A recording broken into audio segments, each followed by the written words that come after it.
Apple is very selective in its adoption of OLED displays. However, a recent report suggests that the Cupertino-based tech giant is now considering going all in on OLED displays and will start using them on more iPads and more MacBooks.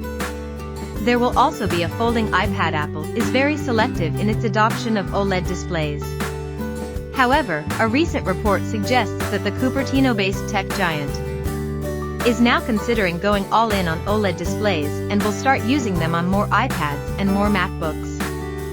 There will also be a folding iPad in a landmark move slated for a $150 billion display redesign. Apple is expanding the range of iconic OLED screens used in its iPad and MacBook product lines, Nikkei reports. Some tell him. Apparently, the company plans to introduce OLED panels in its high-end iPads as early as next year, with OLED MacBook models expected in the second half of 2025.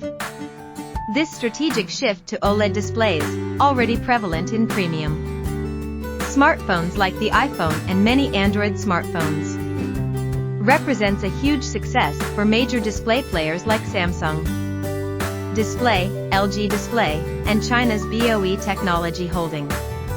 Conversely, it has presented a potential challenge to other display manufacturers such as JDI and Sharp in Japan, AUO and Innolux in Taiwan, which do not have a large presence in the OLED segment.